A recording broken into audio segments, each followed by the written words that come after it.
This channel does not promote any violent, harmful, or illegal activities. All content provided by this channel is meant for an educational purpose only.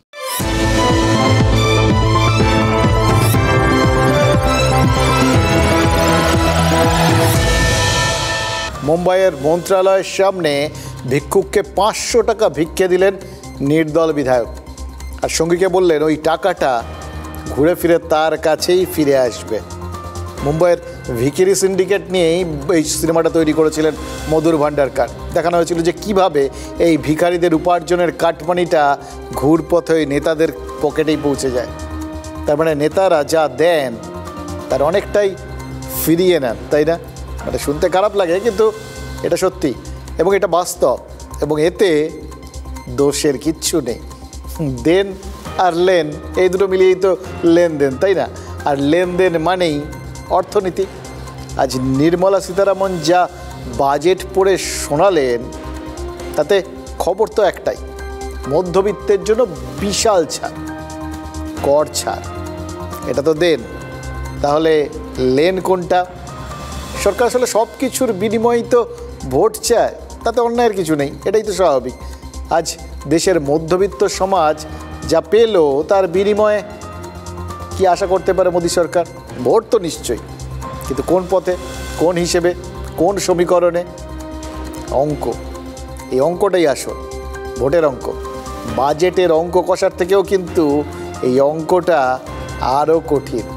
Of our government's trust on the middle class taxpayers, I am now happy to announce that there will be no income tax payable up to income of 12 lakh rupees.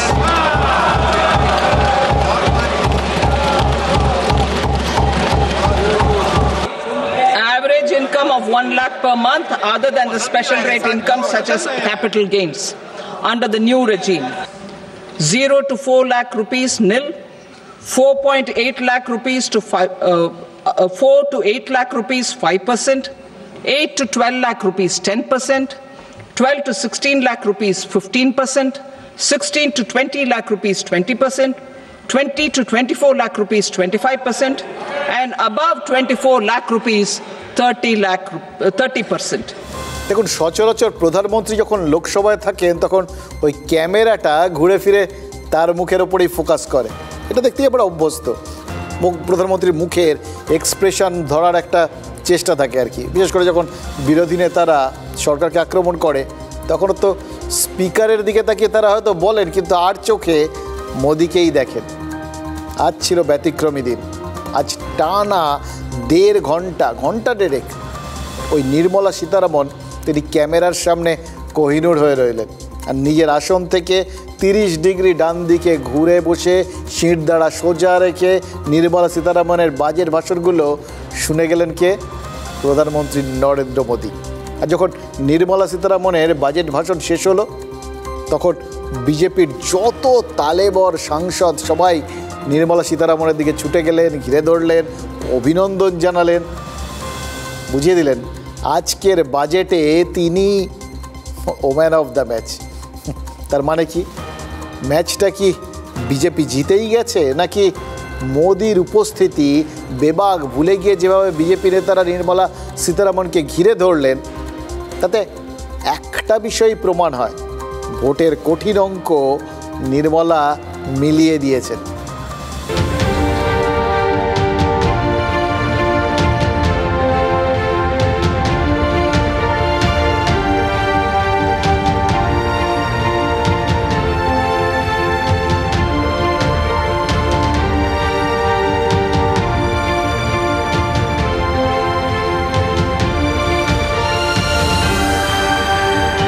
ये budget एक force multiplier है।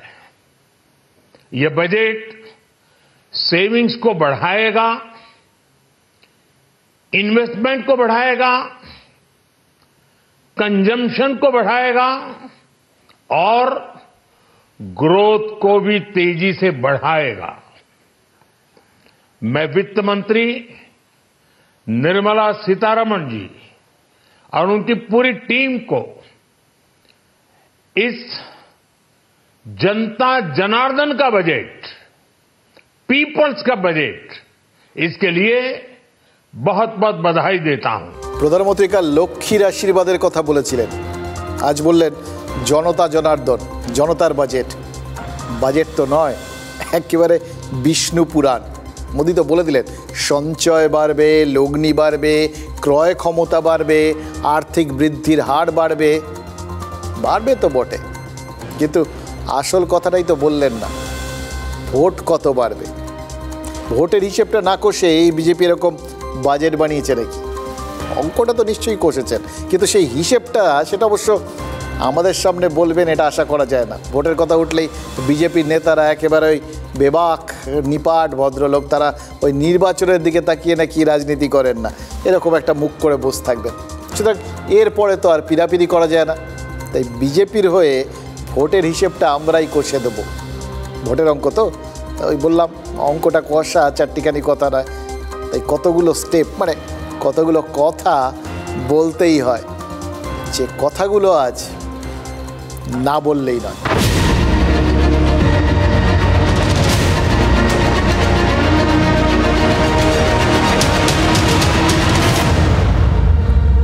আজকের বাজেটটার একটা বিশেষত্ব বুঝিয়ে দিয়েছেন প্রধানমন্ত্রী নরেন্দ্র মোদী। বলেছেন আজকের বাজেটটা ফোর্সড মাল্টিপ্লায়ার।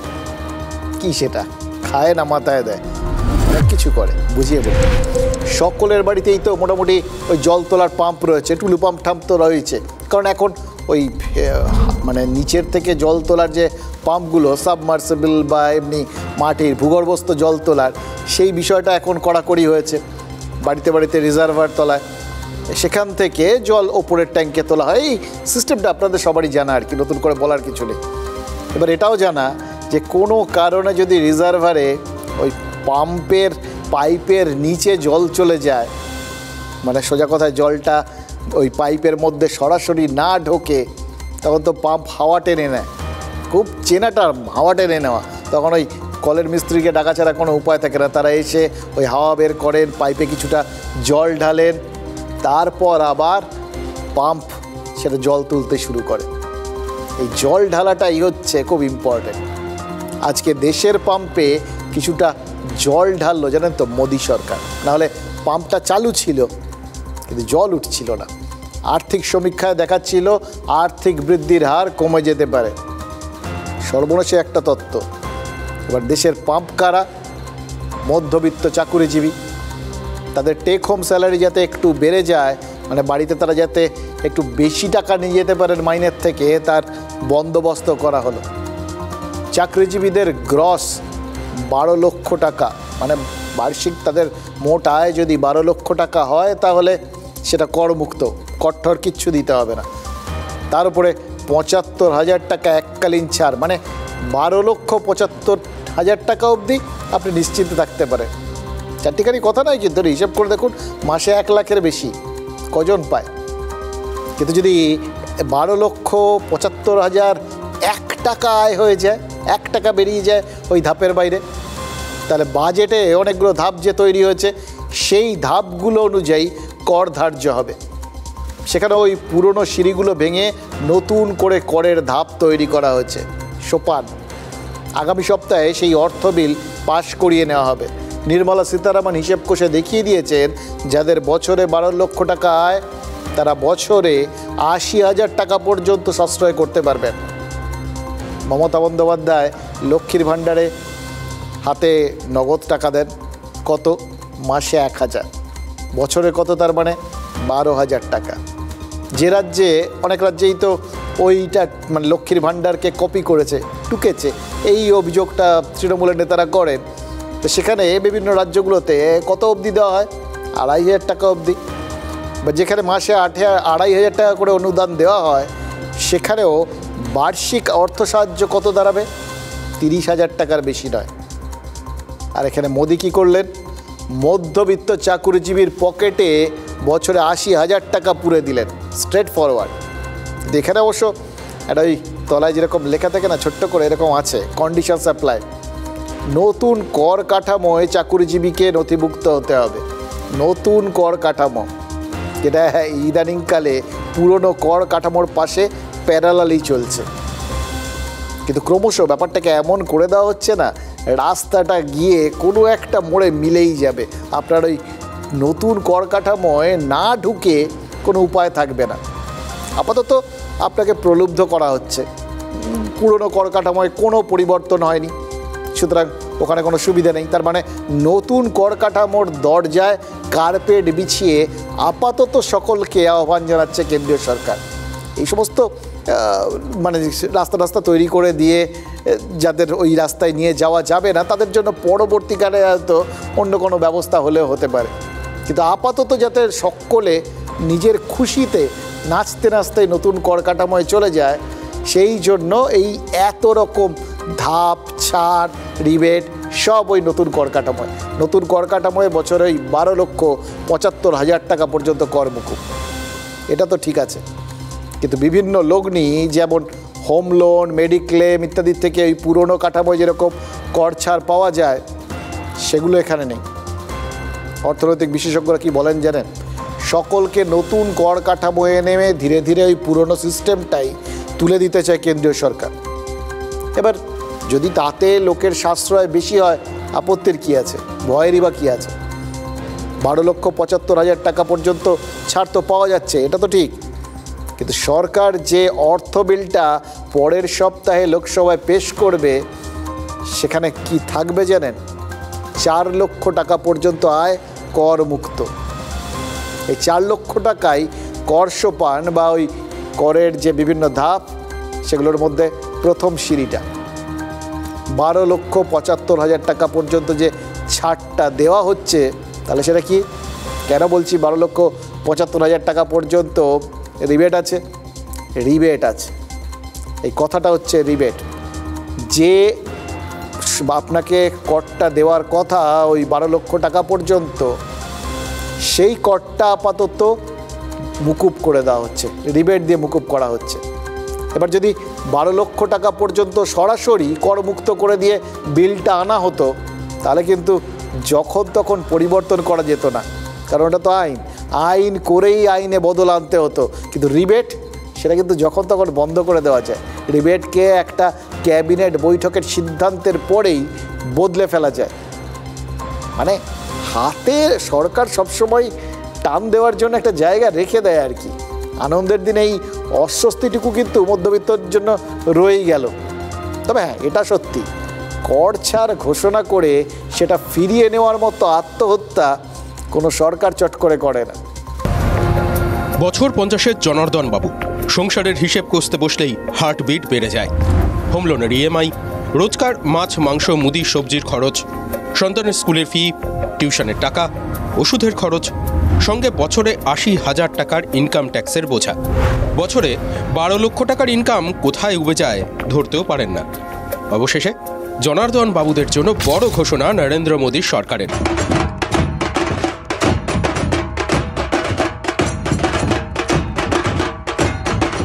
কেন্দ্রীয় বাজেটে অর্থমন্ত্রী নির্মলা সীতারামনের ঘোষণা, বছরে 12 লক্ষ টাকা পর্যন্ত আয়ে 1 টাকাও আয় কর দিতে হবে না। जनता जनार्दन का बजट, पीपल्स का बजट, 140 करोड़ भारतीयों की आकांक्षाओं का बजट है। জনার্দন বাবুদের ট্যাক্স ছাড় দিয়ে খুশি করতে গিয়ে 1 লক্ষ কোটি টাকার রাজস্ব হারাবে কেন্দ্র। তাই ঘুরিয়ে বলা যায়, বাজেটে 1 লক্ষ কোটি টাকার উপহার ঘোষণা মোদী সরকারের। বেতনভোগ কর্মচারীদের সুবিধা আরও কিছুটা বেশি। স্ট্যান্ডার্ড ডিডাকশন 75,000 টাকা, অর্থাৎ বছরে 12,75,000 টাকা পর্যন্ত আয়ে কর শূন্য। বার্ষিক আয় 12,75,001 টাকা হলে কাঠামো অনুযায়ী কর দিতে হবে। কেমন সেই কর কাঠামো? পুরনো কর কাঠামো এবারও অপরিবর্তিত। তবে নরেন্দ্র মোদী সরকারের আনা নতুন কর কাঠামোয় বেশ কিছু বদল রয়েছে। বছরে 4 লক্ষ টাকা পর্যন্ত আয় কর শূন্য। আগে 3 লক্ষ টাকা পর্যন্ত ছাড় মিলত। 4 থেকে 8 লক্ষ টাকা 5% হারে কর, 8 থেকে 12 লক্ষ টাকা 10% হারে কর, 12 থেকে 16 লক্ষ টাকা 15% হারে কর, 16 লক্ষ থেকে 20 লক্ষ টাকা 20% হারে কর, 20 থেকে 24 লক্ষ টাকা 25% হারে কর, 24 লক্ষের ওপরে 30% হারে কর। এখন 15 লক্ষের ওপরেই 30% হারে কর হিসেব হয়। সাশ্রয় মানে মধ্যবিত্তের হাতে টাকা থাকবে। হাতে টাকা থাকা মানে সঞ্চয় করা যেতে পারে, খরচও করা যেতে পারে। প্রধানমন্ত্রীও তাই বলেছেন। ये बजट सेविंग्स को बढ़ाएगा, इन्वेस्टमेंट को बढ़ाएगा, कंजम्पशन को बढ़ाएगा। প্রবীণদের জন্য সঞ্চয় বাড়ানোর বড় সুযোগ। প্রবীণদের ক্ষেত্রে সুদের ওপর কর ছাড় 50,000 থেকে বাড়িয়ে 1 লক্ষ টাকা করার ঘোষণা করেছেন নির্মলা সীতারামন। জনার্দন বাবুরা কতটা খুশি? শুধু আনন্দের খবর না, মধ্যবিত্তের এটা সুবিধা হবে। 12 লাখ টাকা, যেহেতু 12 লাখ টাকার উপরে ট্যাক্স দিতে হবে। যে নিউ রিজিমে 12 লাখ পর্যন্ত ছাড়, এতে মধ্যবিত্তের একটা অনেক সুরাহা হবে চাকরিজীবী। এইটা প্রত্যাশা ছিল আমাদের কাছে যে হয়তো এবার কিছু পাবো। বহু বছর ধরে অপেক্ষা করছিলাম যে এবার বাজেটে কিছু পরিবর্তন হবে। ভেরি গুড বাজেট, খুব ভালো জিনিস হয়েছে। যেটা আমরা এক্সপেকটেশন করছিলাম যে এটা ভালো ফর এভরিওয়ান, এটা ভালো আছে। আমার ঠাকুরদার খুব শখ ছিল জানেন তো, লাখপতি হবে। সে সময় লাখটা একটা ব্যাপার ছিল, সেই স্বপ্ন তার ছেলে মানে আমার বাবার মধ্যেও এরকমভাবে হয়তো ঢুকে পড়েছিল আর কি। তো এরকম আপনার আমাদের অনেকেরই বাবার ঠাকুরদার মধ্যে এই লাখ ব্যাপারটা একটা বড় ব্যাপারটা। সত্যি কথা বলতে কি, আমাদের কাছেও লাখ জিনিসটা বেশ বড় ব্যাপার। ওই কর ছাড়ের 12 লাখ টাকা মানে মাসে 1 লাখ টাকা, ব্যাপারটা সর্বনিম্ন স্তর বলে এখন মনে হচ্ছে যে কর ছাড়, সুতরাং বেশ একটা হেলা ফেলার ব্যাপারটা কিন্তু আদৌ তা নয়। লাখ টাকা মাসে কজন ইনকাম করেন বলুন তো? ফলে সেই দিক থেকে দেখতে গেলে কতজন মানুষকে এইভাবে ছুঁয়ে ফেললেন বা সাশ্রয় দেওয়া হলো, এটা কিন্তু অনেক হিসেব করে নরেন্দ্র মোদী করেছেন। এবার তাতে যা হওয়ার সেটাই হয়েছে। বিরোধী দল ন্যাচারালি তারা একটুখানি চাপে পড়বে এই ধরনের ঘোষণা, এটাই তো স্বাভাবিক। বিরোধী দল নেতা রাহুল গান্ধীকে আজ বাজেট নিয়ে প্রশ্ন করেছিলেন সাংবাদিকরা, উত্তর এড়িয়ে গেছেন তিনি। এবার রাহুল গান্ধীর এই নিরুত্তর ছবি হয়ে যাওয়ার অনেকগুলো ব্যাখ্যা হয়। প্রথম ব্যাখ্যা, রাহুল গান্ধী এখন রাহুল দ্রাবিড় হয়ে গেছেন। একদম ঠিক করেছেন, ঝুঁকি নেবেন না, ব্যাটিংয়ের থেকে যাবতীয় ওই অ্যাডভেঞ্চারাস শট ছেটে ফেলে দিয়ে ঝুঁকিহীন ব্যাটিং করবেন। একদিকে ভালো, সেটা অতীতে একাধিকবার এরকম মানে ব্যাট চালিয়ে খেলতে গিয়ে বল যে গলে গেছে এটা তো দেখা গেছে। এই যে অগ্নিবীর নিয়ে বলতে গেছিলেন, ভুল বলে ফেলেছিলেন, তার সেই নিয়ে কী কেলেঙ্কারি। এই সদ্য রাষ্ট্রপতিকে নিয়ে গতকালের কী বিতর্কই না হয়ে গেল। এরপরে গোটা গান্ধী পরিবারই কিন্তু ভীষণ সতর্ক হয়ে গেছে। রাষ্ট্রপতির ভাষণকে কাল রাহুল গান্ধী বোরিং বলেছিলেন, রাষ্ট্রপতিকে পুওর লেডি বলেছিলেন সোনিয়া গান্ধী। এবার সেটা নিয়ে বিজেপি সরব হয়েছে। দেখুন, পুওর মানে ইংরেজিতে মানে সেটা যদি হিন্দি করেন বা বাংলা করেন, অসহায় বা গরিব যাই বলা হোক না কেন, রাষ্ট্রপতিকে তো মহামহিম ছাড়া কোনো কিছু বলেই সম্বোধন করা যায় না। তাকে নিয়ে আলটপকা কোনো মন্তব্যই করা যায় না। তাকে নারী বা পুরুষে বিভাজন করা যায় না, মানে ম্যান বা লেডি বলা যায় না। তাই প্রতিভা পাতিল রাষ্ট্রপতি হওয়ার পরেও তাকে রাষ্ট্রপতিই বলা হতো, অন্য কোনো প্রতিশব্দ খুঁজতে যাওয়া হয়নি। অন্য দেশেরও রাষ্ট্রপতি হয় না, এটা আমাদের জন্য স্পেশাল, অন্য দেশের জন্য প্রেসিডেন্ট। এবার এটা গান্ধীদের আমলেই কিন্তু তৈরি হওয়া প্রোটোকল, এটাও মাথায় রাখতে হবে। সম্ভবত সেটা রাহুল গান্ধী কাল রাত্রে জেনেছেন, যাবতীয় বিতর্ক এবং গোলমাল হয়ে যাওয়ার পর। আর রাহুলের চুপ থাকা তৃতীয় কারণ, তিনি ফোকাস নষ্ট করতে চান না। দেখুন, সামনেই 5 তারিখ দিল্লিতে ভোট রয়েছে, আর রাহুলের নিশানায় কে রয়েছেন? অরবিন্দ কেজরিওয়াল। ইন্ডিয়া জোটের সঙ্গীকে রাহুল গান্ধী কিন্তু ইদানিং টানা নিশানা করে যাচ্ছেন। ও সমস্ত ঐক্য বলছেন তো, ওগুলো সব যমুনার পচা জলে আপাতত ডুবছে। রাহুল দলকে বলে দিয়েছেন, আসন যাই আসুক, দিল্লিতে কংগ্রেসের ভোট শতাংশ 15-র নিচে নামা চলবে না। এর মধ্যে একটা অঙ্ক আছে, এই ভবিষ্যতের অঙ্ক। এবার খেয়াল করে দেখুন, তৃণমূল, সপা সহ ইন্ডিয়া জোটের সব শরিক কেজরিওয়ালের পাশে গিয়ে দাঁড়িয়েছে। একদিকে কংগ্রেস, লোকে ভাবছে কোণঠাসা। এই অবস্থায় যদি হয় তাহলে তো ইন্ডি জোটেও নিজেদের দাদাগিরিটা চলবে না। তাই নিজেদের দাদাগিরি বহাল রাখতেই এই লড়াইয়ে জেতাটা যে খুব জরুরি, সেটা খুব ভালো করে বুঝে গেছেন রাহুল গান্ধী। বুঝে গেছেন যে এটা বুঝিয়ে দেওয়া খুব দরকার যে বাপ বাপই হতা হ্যায়, নাহলে আক্ষরিক অর্থেই দিল্লি দুরস্ত হয়ে যাবে। এই পরিস্থিতিতে কেজরিওয়ালকে ছেড়ে হয়তো বাজেট নিয়ে কিছু বলতে পারতেন, নরেন্দ্র মোদীকে টার্গেট করতেও পারতেন, কিন্তু ফোকাসটা নড়ে যেত। তিলোত্তম আন্দোলনের সময় হয়তো সেই জন্য তিনি মুখ খোলেননি। রাহুল গান্ধী কিন্তু একদম এই সমস্ত ব্যাপারে ফোকাস নষ্ট করেন না, বলেও ছিলেন ফোকাস নষ্ট করতে চান না। কিন্তু আজ নির্মলা সীতারামন যে বাজেট করলেন তার ফোকাসে যেমন অরবিন্দ কেজরিওয়াল রয়েছেন, রাহুল গান্ধীও তো রয়েছেন তেমন। কেন বলছি? কেন্দ্রীয় বাজেটে অরবিন্দ কেজরিওয়াল চমকাচ্ছেন তো, আছেন, বিলক্ষণ আছে। দেখো, দিল্লিতে মুখ্যমন্ত্রিত্বের হ্যাট্রিক করেছিলেন শীলা দীক্ষিত। দিল্লির রাস্তা চওড়া হওয়া, মেট্রোর চাকা গড়ানো, এই সব কিছু কিন্তু তার আমলে। কিন্তু মধ্যবিত্তকে নিংড়ে নিয়েছিল সরকার। অরবিন্দ কেজরিওয়ালের প্রথম মাস্টার স্ট্রোক কী ছিল? তিনি এসেই প্রথমে মধ্যবিত্তকে বলেছিলেন ইলেকট্রিকের বিল দেবেন না। ওই এক আহ্বানে কংগ্রেস জাস্ট হাওয়ায় মিশে যায়। আর তারপর ক্ষমতায় এসে 200 ইউনিট পর্যন্ত বিদ্যুৎ ফ্রি করে দিয়েছিলেন কেজরিওয়াল। 201 ইউনিট হয়ে গেলে কি হতো? স্ল্যাব ছিল, স্ল্যাব অনুযায়ী রেটে বিল দিতে হবে। আজ কেন্দ্রীয় সরকারও ওই ফর্মুলাতেই তো রিবেট দিয়েছেন। 12,75,000 পর্যন্ত ছাড়, 12,75,001 টাকা হলেই কী হবে? স্ল্যাব অনুযায়ী কর দিতে হবে। তাহলে হলো কি না? কেজরিওয়ালের এফেক্ট, কেজরিওয়ালকে ফোকাসে রেখেই বাজেট হয়েছে, তার থেকে অনুপ্রেরণা নেওয়া হয়েছে, এটা যদি বলি ভুল বলা হবে। এবার রাহুল গান্ধীও ফোকাসে আছেন। কি করে? লোকসভা ভোট থেকে তিনি টানা জাত গণনার দাবি জানিয়ে যাচ্ছেন। গতকালকেও বলেছেন নির্মলা সীতারামনের বাজেট পেশের আগে যে ছবি তোলা হবে, দেখা গেল আর কি, তাতে অর্থমন্ত্রীর পাশে তফসিলি জাতি, উপজাতি আর ওবিসির কেউ থাকবে না। এটা তো রাহুল কালকেই বলেছিলেন। বাজেটে তাদের কথা হবে না, এটাও বলেছিলেন। কারণ ওই জাত গণনা এই ব্যাপারটা তার নিজস্ব একটা লড়াইয়ের ইস্যু আর কি। কিন্তু নির্মলা সীতারামনের বাজেট ঘোষণার পর সব জাত ঠাত তো চুলো হয়ে গেল, একটা নতুন ভোট ব্যাংক তৈরি হয়ে গেল। মধ্যবিত্ত তারা কারা? যারা বছরে 12 লক্ষ টাকা পর্যন্ত আয় করেন, অর্থাৎ অর্থবর্ষে 7 কোটি ভারতীয় যারা গত অর্থবর্ষে আয়কর দিয়েছেন, এর বড় অংশই কিন্তু মধ্যবিত্ত চাকুরিজীবী। এবং সত্যি কথা বলতে কি, আমাদের দেশে আয়কর যারা দেন তাদের অধিকাংশই তো মধ্যবিত্ত। একজন চাকুরিজীবী মানে আরও 5 জনের পেট। ছোটদের বাদ দিলে পরিবার পিছু মোটামুটি 4 জনের ভোট। এখানেই তো 30 কোটি ভোটার হয়ে গেল। পিপল রিসার্চের সমীক্ষা কী বলছে জানেন? 2030 সালের মধ্যে মধ্যবিত্তের সংখ্যা আরও 7.5 কোটি বাড়বে। লোকসভা নির্বাচনে 30 কোটি ভোট পেলেই কিন্তু দিল্লিটা দখলে রাখা মোটামুটি নিশ্চিত। তারপর মধ্যবিত্তরা সমাজের মেরুদণ্ড, তাদের ওপর অর্থনীতি যেরকম নির্ভরশীল, ঠিক একইভাবে রাজনীতিও তো নির্ভর করে।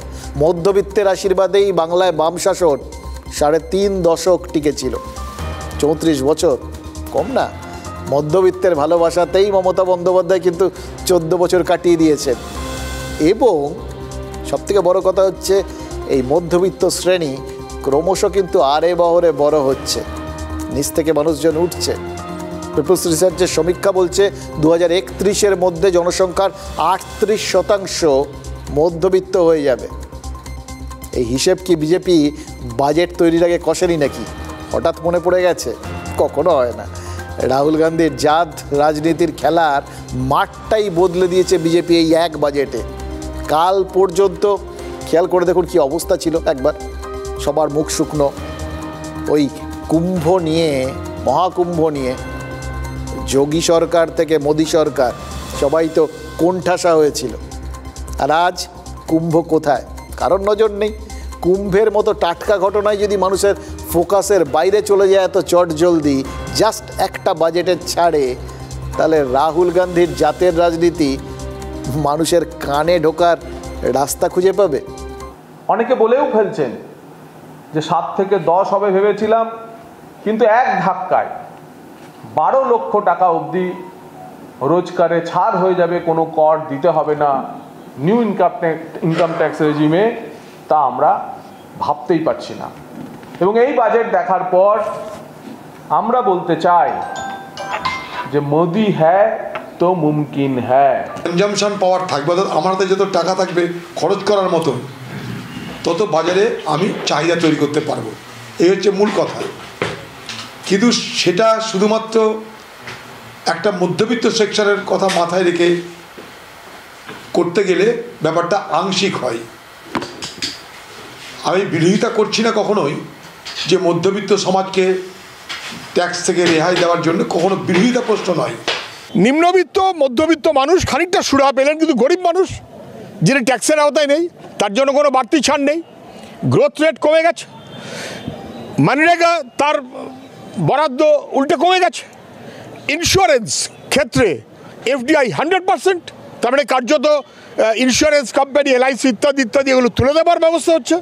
ফলে সব মিলিয়ে এই বাজেট মানুষের পক্ষে কল্যাণ করাটা ভাবার কোনো কারণ নেই। কৃষক বিরোধী, গরিব মানুষ বিরোধী, হতাশার বাজেট, এ নিয়ে কোনো সন্দেহ নেই। কুম্ভ কেলেঙ্কারিকে ঢাকতে কর ছাড়ে জাগলারি দেখানো হচ্ছে, যার উপযোগিতা পৌঁছবে না মানুষের কাছে। মাত্র 8 কোটি লোক যারা ইনকাম ট্যাক্স দেন তাদের এমন একটা কাঠামোর জাগলারিতে ফেলা হয়েছে যে তাদের দেখানো হচ্ছে যে আপনি এই সুবিধাটা পাবেন, আবার ইনফ্লেশন থেকে শুরু করে এমন পরিস্থিতি যে তাদের সেই টাকাটা আবার তাদের কাছ থেকে বেরিয়ে যাচ্ছে। Nothing in the budget to control inflation. So when you gain that little bit, only 8 crore people pay taxes. Even if some proportion of those people gain a little bit, it will get eaten up automatically by inflation. That means your real gain is zero. দেখুন, এই বাজেটে সবার জন্য যে কিছু কিছু আছে সেটা তো বুঝতেই পারছি। অ্যাটলিস্ট সমস্ত রাজনৈতিক দলের বলার জন্য কিছু কিছু পয়েন্ট রয়েছে। শুনতে পেলেন, বাম, কংগ্রেস বা তৃণমূল সবাই সমালোচনার রাস্তা তো খুঁজে পেয়েছেন, কিন্তু এটাও স্বীকার করতে বাধ্য হয়েছেন যে ওই 8 কোটি, আসলে 7.5 কোটির মতো, এদের জন্য কিছু তো হয়েছে। এবারে কুম্ভে দুর্ঘটনা 29শে জানুয়ারি হয়েছে, অত তাড়াতাড়ি আয়কর নিয়ে বাজেটের খসড়া তৈরি করে ফেলা সম্ভব নয়। কুণাল ঘোষ বললেন বটে, কিন্তু এই সমস্ত বাজেট টাজেট তৈরি হয় দীর্ঘদিন ধরে আর কি। কিন্তু এটা ঘটনা কাকতালীয় হলেও মানে হয়তো একদম বলে না খাপে খাপ, একদম তাই হয়েছে। একদিনের জন্য হলেও কুম্ভকে আপাতত তো ভুলিয়ে দিতে পেরেছে। তবে কুম্ভকে ভুলিয়ে দিতেই এই বাজেট তৈরি হয়েছে, এটা বলাটা একটু বাড়াবাড়ি। আর আরেকটা কথা, এই নতুন বিষয়টা, এইগুলো কিন্তু সবসময় অর্থনীতিবিদরা আমাদের শেখান। অমিত মিত্র যেরকম শেখালেন, ইনফ্লেশন, মূল্যবৃদ্ধি। এবার এই জায়গাটায় একটা অদ্ভুত জিনিস জানেন তো, সাধারণ মানুষ মুদ্রাস্ফীতির কথা বলেন না, বলেন বাজার দরের কথা। মুদ্রাস্ফীতি যদি ওই অর্থনীতিবিদদের কথা, কিন্তু হ্যাঁ, মুদ্রাস্ফীতির যুক্তিটা একদম ঠিক। জিনিসপত্রের দাম যে বাড়ছে, বাজারে যাচ্ছেন যখন টের তো পাচ্ছেন, কিন্তু কেন্দ্র কর ছাড় দিলে তারপর এই মুদ্রাস্ফীতির কথা বলতে হয়। এতদিন তো এরকম গল্প টল্প খুব বেশি আমরা শুনি না, এখন তো ইস্যু অন্য সমস্ত জিনিস। এই মুদ্রাস্ফীতি অনুযায়ী মহার্ঘ ভাতা বা ডিএও তো অ্যাডজাস্ট করা হয়। এই ডিএটা দেওয়াই হয় তো এই জন্যে যে বাজার দর বাড়লে তার সাথে যাতে ক্রয় ক্ষমতার একটা সামঞ্জস্য থাকে। সোজা বাংলায়, বাজারে জিনিসপত্রের দাম বাড়লে আপনি যাতে সেটা কিনতে পারেন, তাহলে দাম যেভাবে বাড়ছে সেই অনুযায়ী আপনার মাইনেটা বাড়ানো হচ্ছে। গোদা বাংলা এটাই তো ব্যাপার। সেটা বণিক সভা ফিকির প্রাক্তন মহাসচিব, রাজ্যের প্রাক্তন অর্থমন্ত্রী অমিত মিত্র, তিনি জানেন না বা জানতেন না। কেন্দ্র রাজ্য ফারাক ওই ডিএর ক্ষেত্রে তো 39% হয়ে গেছে, তার মধ্যে তো তারও রাজত্বকাল রয়েছে। তার উপর এই বছর আবার বেতন কমিশন তৈরি হবে। কেন্দ্রীয় সরকারি গ্রুপ ডি কর্মীর একদম শুরুর দিকেই, একদম জয়েন করলেই হয়তো কমপক্ষে 55,000 টাকা তারা মাইনে পাবে। মানে বুঝতে পারছেন কি অবস্থা, কতটা বৈষম্য তৈরি হবে রাজ্য সরকারি কর্মী আর কেন্দ্রীয় সরকারি কর্মীদের ক্ষেত্রে। কেন্দ্রীয় সরকার কর্মীদের বেতন, পেনশন সব কটা ধাপেই অনেক বাড়িয়ে দেবে। তখন এই মুদ্রাস্ফীতির কথা, সেটা কাদের বেশি করে মনে পড়বে? ওই কেন্দ্রীয় সরকারি কর্মচারীদের মধ্যে যারা রাজ্যের শাসক দলের নেতা বা অনুগামী, তাদের কি মনে পড়বে? মনে হয় না। মনে পড়বে তাদের যারা রাজ্য সরকারি কর্মী, কারণ তাদের ওই ফারাকটা আরও বেশি করে বুকে বিঁধবে। দেখুন, তৃণমূলের সাধারণ সম্পাদক, সর্বভারতীয় সাধারণ সম্পাদক অভিষেক বন্দ্যোপাধ্যায় বলেছেন এটা নাকি কল্যাণকামী নয়, সুযোগ সন্ধানী বাজেট, নির্বাচনী স্টান্ট। এটা দেখুন, এটাকে দুভাবে দেখা যায়। যেহেতু বিরোধীদের তো নিজেদের মতো করে বলতেই হবে, কিন্তু বিজেপি পাল্টা প্রশ্ন করতেই পারে, কর ছাড় যদি নির্বাচনী স্টান্ট হয়, লক্ষ্মীর ভাণ্ডারটা কি? আর যে প্রশ্নটা করা যাবে না সেটা কি? অভিষেক এই বাজেটের কড়া নিন্দা করার পর কলকাতায় তৃণমূলের ওই দুটো মূল ঠিকানার মধ্যে দূরত্ব কি কিছুটা কমলো? সে যাক, তবে বাজেটের খুদ ধরা ছাড়া তৃণমূলের আর কোনো উপায় আছে নাকি? প্রশংসা করা মানে তো বাংলায় বিজেপির সঙ্গে খেলায় যেচে গোল খাওয়া, সেটা তো হবে না। এবার বাজেট নিয়ে তার ফলে রাজনীতি সেভাবেই এগোবে যেভাবে অন্য সব কিছু নিয়ে এগোয়। তবে দেখুন, একটা কথা অস্বীকার করার জাস্ট কোনো উপায় নেই, প্রদীপের নিচে যেরকম অন্ধকার থাকে, এই বাজেটের উল্টো পিঠেও একটা অন্ধকার রয়েছে। প্রবীণ নাগরিকদের জন্য ফিক্সড ডিপোজিটের সুদে ছাড়ের সীমা বছরে 50,000 থেকে বাড়িয়ে 1 লক্ষ টাকা করা হয়েছে, কিন্তু জীবন বিমা আর স্বাস্থ্য বিমা তার প্রিমিয়ামে কিন্তু জিএসটি এখনও কমানো হয়নি। এগুলো তো প্রবলভাবে মানুষের জন্য দরকার। কেন্দ্রীয় বাজেটে এগুলো নিয়ে কোনো উল্লেখ নেই। এমনিতে অবশ্য এই কী বাড়লো কি কমলো সেই জায়গাটা, মানে যেটা আর কি কেন্দ্রীয় বাজেটের সব থেকে বড় আকর্ষণীয় জায়গা ছিল, সেটা ইদানিং খুব সংকুচিত। কিছু নির্দিষ্ট জায়গা ছাড়া, মানে ওই আয়করের ছাড় ছাড়া আর কিছু দাম বাড়া কমার ঘোষণা, মানে বিরাট ইধার উদার হয়ে যাবে এরকম কিছু এই বাজেটে থাকে না। এগুলো জিএসটি কাউন্সিলের বৈঠকে স্থির হয়, তাতে সব রাজ্যের অর্থমন্ত্রী প্রতিনিধিত্ব করেন, আমাদের রাজ্য থেকেও যায় আর কি। তাহলে জিনিসপত্রের দাম কমাতে তৃণমূলও ভূমিকা নিতে পারে, জিএসটি কাউন্সিলে সোচ্চার হতে পারে। 100 দিনের টাকা, আবাসের টাকা নিয়ে যেরকম দাবি দেওয়া শুনি, ওই বললাম জিনিসপত্রের দাম বাড়ানো, সেটা নিয়ে আন্দোলন, জিনিসপত্রের দাম কমানোর দাবি, সেগুলো তো শাসক দলের নেতাদের মুখে শুনি না। আসল ব্যাপারটা কি? আসলে কেন্দ্র হোক বা রাজ্য, শাসক তো শাসকই, শাসকের মতোই আচরণ করবে। এক হাতে দিলে এক হাতে নেবে, লেন আর দেন, এই দুটো মিলিয়েই তো লেনদেন, তাই না? মধ্যবিত্তের জন্য আয়করে বড় ছাড়, কিন্তু সব মধ্যবিত্ত কি একই রকম খুশি? উঠে আসছে অনেক অপ্রিয় প্রশ্নই।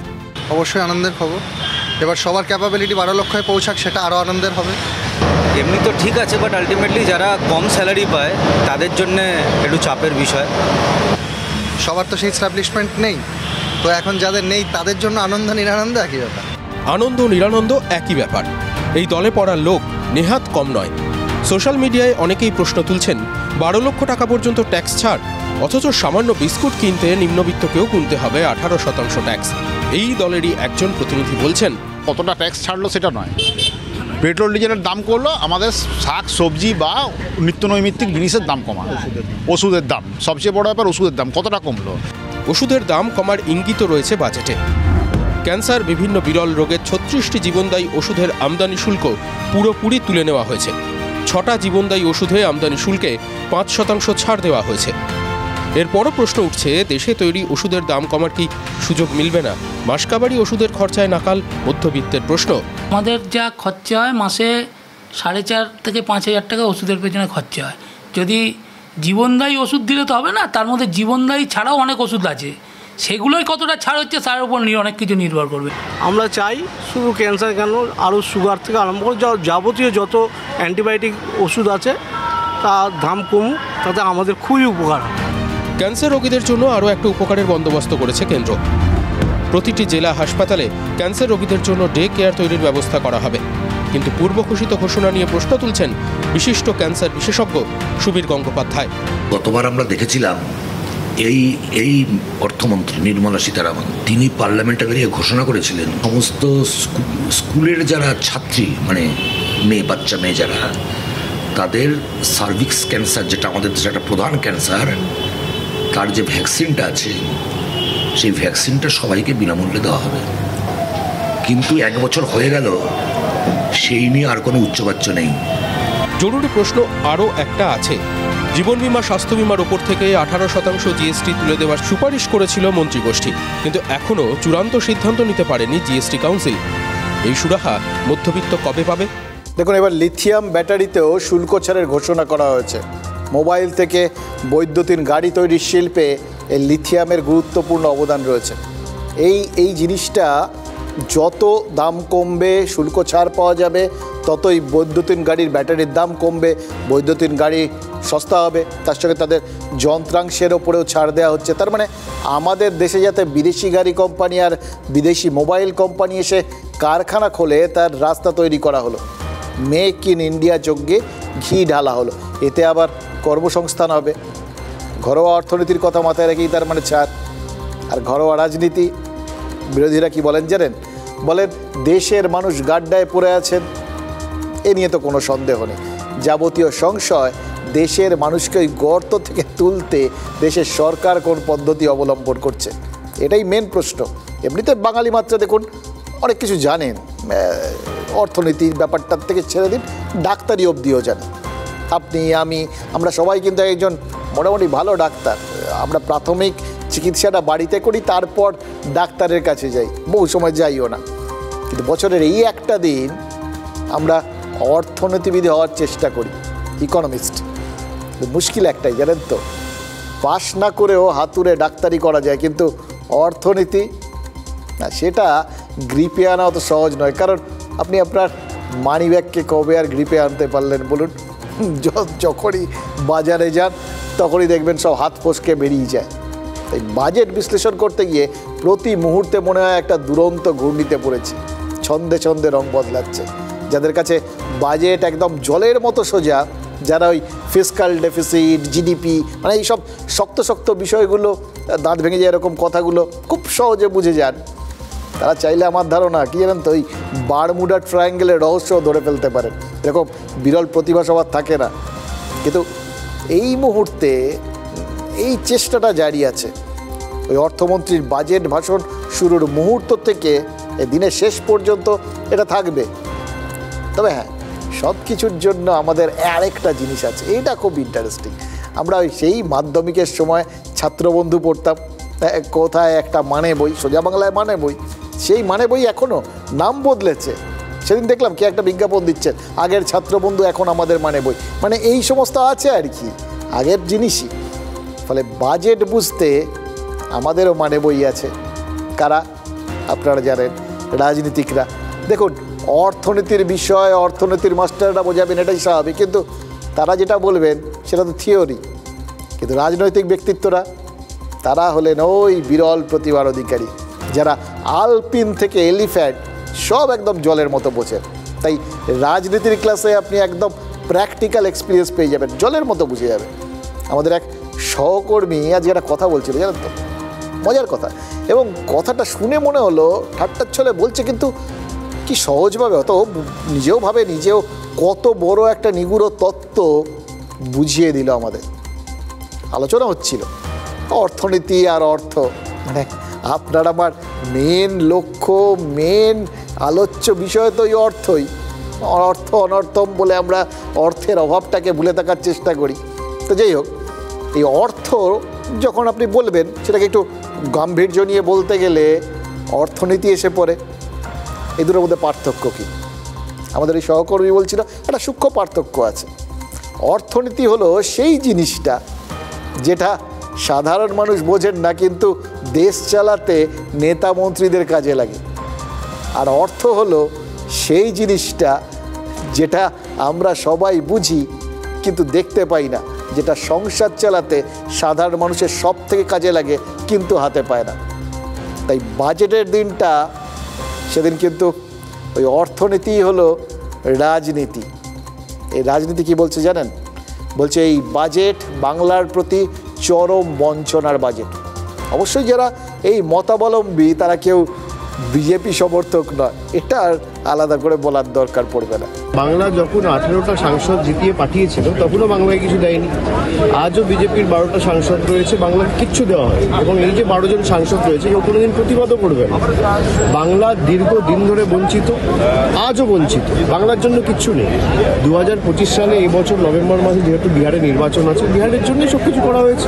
100 বার বাংলায় কিছু দেওয়া হয়নি। আমার সঙ্গে তৃণমূলের বিরোধিতা নিশ্চয়ই আছে, কিন্তু আজকে যেভাবে অন্য রাজ্যগুলোকে দেওয়া হয়, বিশেষ করে পাশের রাজ্য বিহার, সেভাবে বাংলায় কোথায় দেওয়া হয়? মনরেগার টাকা বাড়েনি, ওষুধে জিএসটি ছাড় দেয়নি, মেডিক্লেমে জিএসটি ছাড় দেয়নি, কাজের কোনো সুরাহা, কাজের কোনো ব্যবস্থা পশ্চিমবাংলার জন্য বাড়তি কোনো উদ্যোগ নেই। হিন্দিতে একটা কথা আছে জানেন তো, পহলে দর্শনধারী পিছে গুণ বিচারী। বাজেট বক্তৃতা শুরুর আগে সেই কথাটাই সম্ভবত বিরোধীরা মাথায় রাখলে বুঝতে পারতেন আজকের দিনটার পূর্বাভাস কি হতে চলেছে। আজ নির্মলা সীতারামনের পরনে ছিল কেরলের কাসাবু শাড়ি, এই শাড়ির আঁচলে ছিল বিহারের মধুবনী কাজ। বুঝতে পারছেন, সামনে বিহারের ভোট, একটা কথা অস্বীকারের কোনো উপায় নেই। নির্মলা সীতারামনের এই বাজেট বক্তৃতায় আজকে কিন্তু বিহার শব্দটা 6 বার আছে, বেঙ্গল বাংলা নেই, শব্দটারই উল্লেখ নেই। সেদিক দিয়ে যদি দেখেন তাহলে বাজেটে বাংলা কিন্তু সত্যিই বঞ্চিত, কারণ কেন্দ্রীয় অর্থমন্ত্রী বাংলার নাম উল্লেখ পর্যন্ত করেননি। অর্থাৎ অভিষেক বন্দ্যোপাধ্যায় থেকে শুরু করে অধীর চৌধুরী, বিজেপির নেতারা যা বলছেন তাতে সত্যিই কোনো ভুল নেই, বাংলা বঞ্চিত। প্রশ্ন হচ্ছে এরা প্রত্যেকে যেখানে শেষ করছেন সেখান থেকেই কাউন্টার অ্যাটাকে যাওয়ার সুযোগটা এমন একজন হাতে তুলে নিলেন যিনি রাজ্য বিজেপির কেউ নন।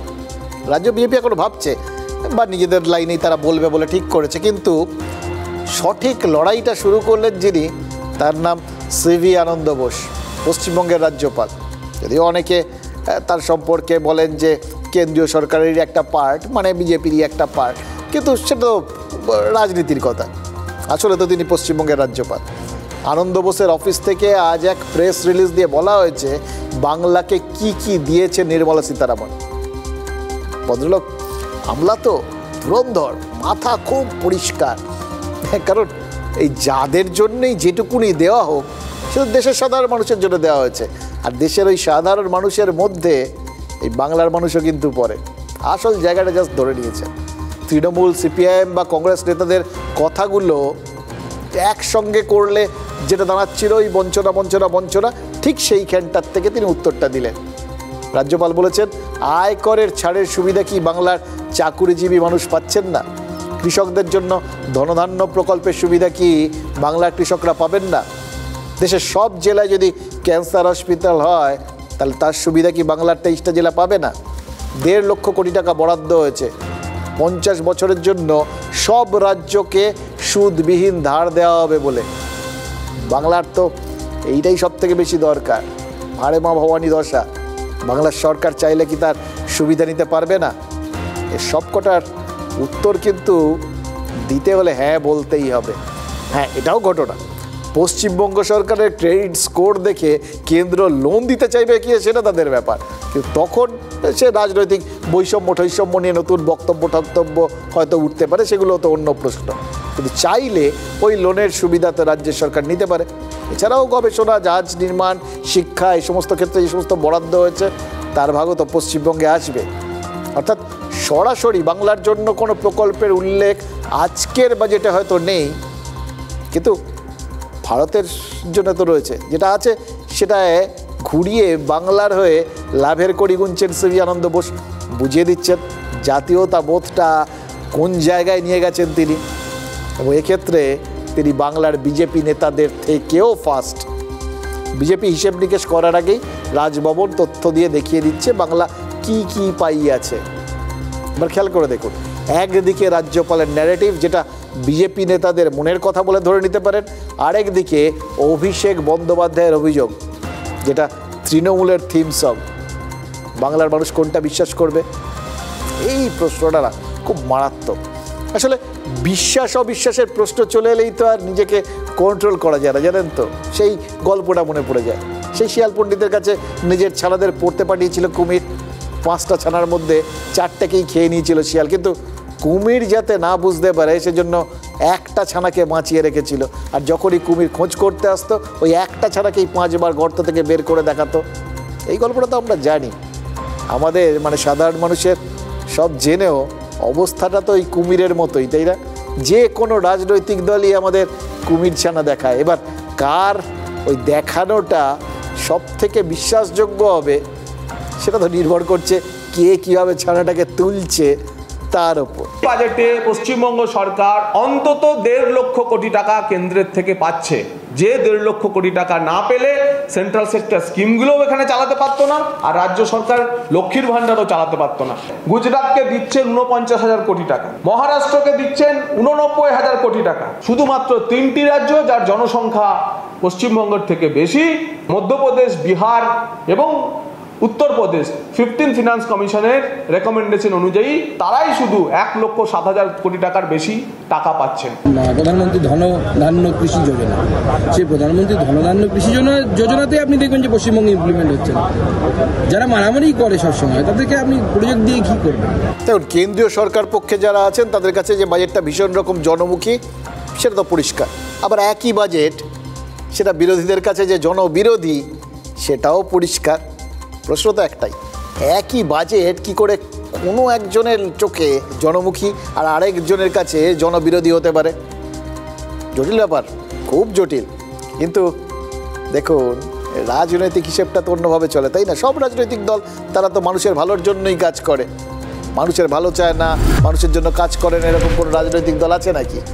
তাহলে যেটা ভালো সেটা একজনের কাছে ভালো, আরেকজনের কাছে খারাপ কি করে হয় এটা নিয়ে যদি আপনি একটু ঘেঁটে যান আর কি, তাহলে একটা পরিষ্কার বিষয় বুঝে নিন। দৃষ্টিভঙ্গি বলে একটা বিষয় আছে, দেখার অ্যাঙ্গেল, এবং দেখার অ্যাঙ্গেলটা মানে হাতির সুর না লেজ, কোনটা কোথায় দেখাটা ভালো সেটা রাজনীতি খুব ভালো বিশ্লেষণ করতে পারে, সেই অনুযায়ী দেখে। মানে যে বিজেপি এ রাজ্যে লক্ষ্মীর ভাণ্ডারকে কটাক্ষ করে তারাই মধ্যপ্রদেশে গিয়ে লাডলি বেহেনা প্রকল্প চালায়, প্রতিশ্রুতি দেয় এ রাজ্যে ক্ষমতা এলে মহিলাদের জন্য সামাজিক সুরক্ষা প্রকল্পের টাকাটা দ্বিগুণ করে দেওয়া হবে। শুধু প্রকল্পের নামটাই লক্ষ্মীর বদলে দেবী অন্নপূর্ণার নামে হবে, যেন লক্ষ্মী কোথাও এটা কোনো পার্টিতে নাম লিখিয়েছে।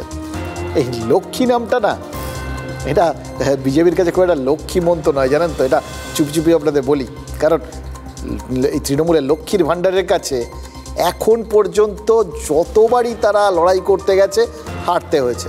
কিন্তু ওই যে ভাগ্য নাকি এক হাতে নেয় আর আরেক হাতে দেয়, তাই বিজেপির কপাল লক্ষ্মীমন্ত না হলেও সরস্বতীর আশীর্বাদ থেকে বঞ্চিত হয়নি। কাল সরস্বতী পুজো, ছেলেবেলায় অনেকের কাছে কিন্তু সরস্বতী পুজোর চেয়ে সরস্বতী পুজোর এই আগের দিনটা, বিশেষ করে আগের রাতটা বেশি ইন্টারেস্টিং ছিল।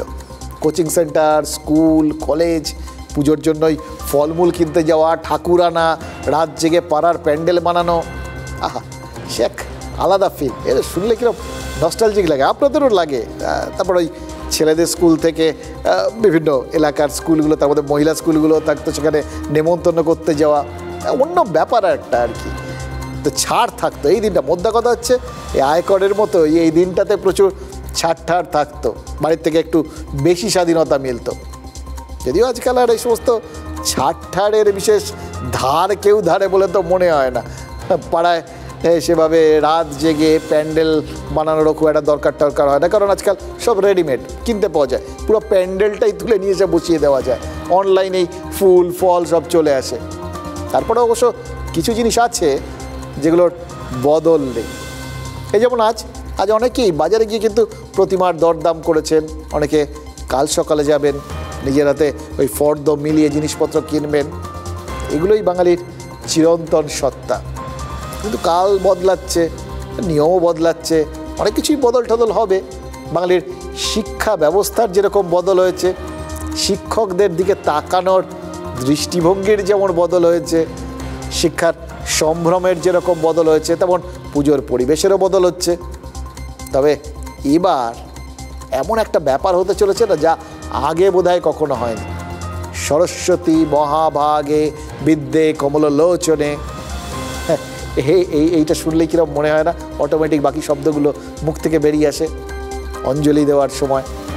কিন্তু এবার যখন অঞ্জলি দিতে যাবে তখন ওই পুরোহিত, শিক্ষার্থী, শিক্ষক, শিক্ষিকারা, যারা সাধারণত যাদের দাঁড়িয়ে থাকার কথা, তার বাইরেও এবার আরও কয়েকজন কিন্তু থাকবেন যারা অতীতে কখনো এভাবে সরস্বতীর সামনে অন্তত পাহারা দিতে হাজির হননি।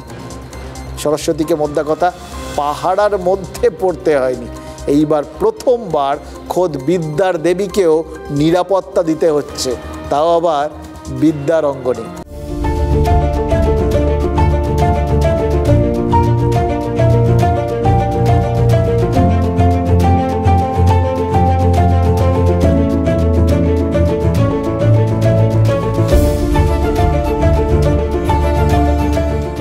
বাজেটে আয় করে ছাড় মিলেছে, এফেক্টটা সারা বছর পড়বে। এবার পরের বছর বাজেট পর্যন্ত এই ছাড়টা থাকবে, কিন্তু এই ছাড় দুষ্কৃতীরাও পেয়ে গেছে নাকি? বাজেটে আয় করে ছাড় দিয়েছে সরকার, কিন্তু দুষ্কৃতীদের ছাড়, তাদের কারা ছাড় দেয়?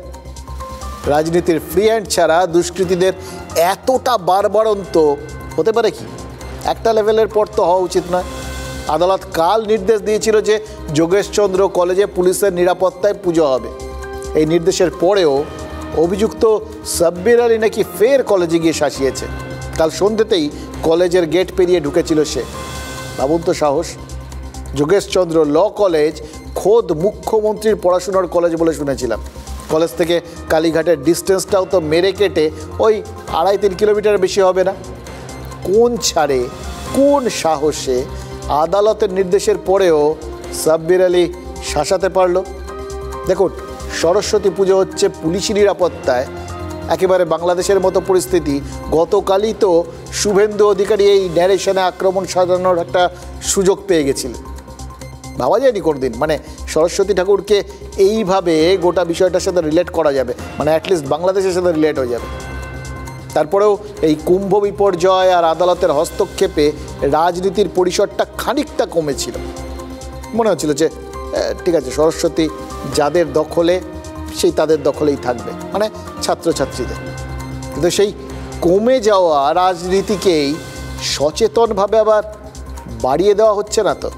ডিসকলেজিয়েট ছাত্র আমি বলবো, তাদের নিয়ে বহিরাগতকে নিয়ে তারা এই তাণ্ডবটা করছিল। যোগেশের মাননীয় অধ্যক্ষ তিনি তো বিজেপির লোক, বিজেপির হয়ে কথা বলেন, বিজেপির হয়ে বিতর্ক সভায় যান। ফলে বিজেপির পারপাস সার্ভ করার জন্য অন্য ধর্মের একজনের নাম করে দিয়ে সরস্বতী পুজো করতে দিচ্ছে না, বলে দিচ্ছে। সেই ছেলেটি নিজেও সরস্বতী পুজোর অর্গানাইজার। সাব্বির আলী অলরেডি ঢুকে গেছে আমাদের কলেজ ক্যাম্পাসে, যেটা হাইকোর্টের নির্দেশ হতো। প্রথমে কথা মানেইনি, আমরা যখন ঢুকতে যাচ্ছি ও আমাদেরকে বাঁশ তুলে মারার মতো মানে একটা করেই ফেলেছে। ওটা বাঁশ খুঁজছিল লিটারেলি, আর বলছে যে বাঁশ দিয়ে মেরে দেবো। গেট কেউ কিন্তু খুলতে বলেনি, তাও গেট খুলে গেল, বহিরাগত ঢুকে গেল, ঢুকে আমাদেরকে শাসানি দিয়েও চলে গেল। পুজো নিয়ে কোনো সমস্যা নেই, যদি কোনো বহিরাগত কেউ পুজো আটকাতে চায় আমরা প্রশাসনিকভাবে তার মোকাবিলা করব। এগুলো কিছু কিছু লোক আছে যারা পাকা বা যারা ওই বিজেপিকে সুবিধা করতে চায়, তাদের এজেন্ট, তারা এই কাজগুলো করে। সরস্বতী পুজো হবে না এরকম কোনো জায়গা নেই বাংলায়। বিজেপিকে সুবিধা করে দিতে সাব্বির আলী সরস্বতী পুজোয় বাধা দিয়েছিলেন। ফিরহাদ হাকিমের এই কথাটার মানে তো তাই দাঁড়াচ্ছে, যা বললেন তাতে তো এটাই দাঁড়ায়। তার মানে সাব্বির আলীকে দিয়ে বাধা দেওয়ানো হইয়েছে। তার মানে সাব্বির আলী যে বাধা দিয়েছে এটা অস্বীকারের কোনো জায়গা নেই। তাহলে কি সাব্বির আলী অনুঘটক? প্রশ্নটা এড়ানো যাচ্ছে। তৃণমূল বা সরকারকে কালিমালিপ্ত করতেই কি সাব্বির আলী এই সমস্ত কাণ্ড কারখানা করছে, কাণ্ড কারখানা করার সাহস পাচ্ছে? কে দিচ্ছে তাহলে সাহসটা? এই প্রশ্নটাও কি এড়ানো যাচ্ছে? শাসকের তো স্ট্যান্ড পরিষ্কার, শাসক শাসকের কাজ করছে, কিন্তু প্রশাসন যাকে নিয়ে এত অভিযোগ সেই সাব্বির আলীকে কেন থামানো যাচ্ছে না? নদিয়ার হরিণঘাটায় সেখানেও তো ওই সরস্বতী পুজোকে কেন্দ্র করে এক প্রধান শিক্ষককে শাসানোর অভিযোগ উঠেছিল। কে শাসিয়েছিল? আলিমুদ্দিন মণ্ডল। এবার নামের মধ্যে ধর্মের পোশাক খুঁজে রাজনীতি যথারীতি গতি পেয়ে গেছিল। দেখলেন তো বক্তব্যগুলোর মধ্যেও ওই দিকটাতেই ঘুরে ফিরে সবাই নিজেরা ঘুরিয়ে দিচ্ছে। বিজেপি সরস্বতী পুজোয় বাধা দেওয়ার অভিযোগটাকে একটা লোপ্পা বল হিসেবে পেয়ে গেছিল। এবার একটু গভীরে গিয়ে ভাবুন কীভাবে সুযোগটা পেয়েছিল, কে সুযোগ করে দিয়েছিল? রাজনীতির সুযোগ রাজনীতিই তো করে দেয়। ধর্মটাও সেখানে ওই সাব্বির বা আলিমুদ্দিনের মতো অনুঘাটকের কাজ করে। হরিণঘাটায় যার বিরুদ্ধে হেডমাস্টারকে শাসানোর অভিযোগ ছিল, তিনি ধর্মে যা খুশি হন না, কিন্তু তার রাজনৈতিক পরিচয় তৃণমূলের বুথ সভাপতি। নদিয়ার আলিমুদ্দিন হোক বা যোগেশের সাব্বির, এরা কিসের জন্য দাদাগিরি করছে? ধর্মীয় পরিচয় নাকি রাজনীতির পরিচয়? কোনটা? পুরোনো একটা গল্পের কথা মনে পড়ে যাচ্ছে, জানেন তো। একবার লক্ষ্মী আর সরস্বতীর মধ্যে ঝগড়া বেঁধেছে, কে বড় এটা নিয়ে ঝগড়া, যেমন হয় আর কি। মীমাংসার ভার পড়ল বিক্রমাদিত্যের ওপর। এবার রাজা বিক্রমাদিত্য দুজনকে দুটো কাপড়ে ঢাকা সিংহাসনের ওপর বসতে বললেন। বসলেন, তো কাপড় সরানোর পর দেখা গেল লক্ষ্মী বসেছেন সোনার সিংহাসনে আর সরস্বতী রূপোর সিংহাসনে। তবে হ্যাঁ, পার্থ চট্টোপাধ্যায়ের বান্ধবীর ফ্ল্যাটে ওই টাকার পাহাড় উদ্ধারের পর সরস্বতীর সিংহাসনটাও তো আর রূপোর বলা যাচ্ছে না। বাংলার বিজেপিও কি সরস্বতীর সিংহাসন নিচে লক্ষ্মীর পায়ের ছাপ দেখতে পাচ্ছে? আসলে বঙ্গ বিজেপি না লক্ষ্মীর ভাণ্ডারের বিকল্পটা কিছুতেই খুঁজে পাচ্ছে না। ভোটে সেই অভাবটা বারবার ফুটে উঠছে। তাই সরস্বতীর রূপোর আসনকে সোনা ভেবেই ঝাঁপিয়ে পড়েছে গেরুয়া শিবির। গত বছর নদিয়ায় সবচেয়ে বড় দুর্গা তৈরি হচ্ছিল, মনে আছে আপনাদের? প্রশাসন নিরাপত্তার কথা ভেবে পুজোটা বন্ধ করে দিয়েছিল। বিজেপি তখন কি বলেছিল? দুর্গা পুজো বন্ধ করে দিচ্ছে সরকার, মানে তারা সরকার যেন পুজো বিরোধী। এবার বাটানগরে সব থেকে বড় সরস্বতী হয়েছে, সরকার এবার আর বন্ধের নির্দেশ দেয়নি, তাই বিতর্ক হয়নি। কিন্তু সবচেয়ে বড় দুর্গা বন্ধ হয়েছিল। মানে বন্ধ না হলে হিন্দুদের পুজো বন্ধ করে দেওয়া হচ্ছে, এই অভিযোগ বিজেপি তুলতে পারত। একইভাবে হরিণঘাটার স্কুলে সরস্বতী পুজোর গণ্ডগোলে আলিমুদ্দিন নামে ওই বুথ সভাপতি না জড়ালে বিজেপি আসরে নামতে পারত। সাব্বির আলী যোগেশচন্দ্র ল কলেজে এই আদালতের নির্দেশের পরেও শাসাতে না গেলে ধর্মীয় মেরুকরণের রাজনীতি হাওয়া পেত। ভাবুন তো একবার, রাজনীতি পাস বাড়াচ্ছে আর সেখান থেকে রাজনীতিকরা গোল করছেন। এটাই তো দেখছি আমরা।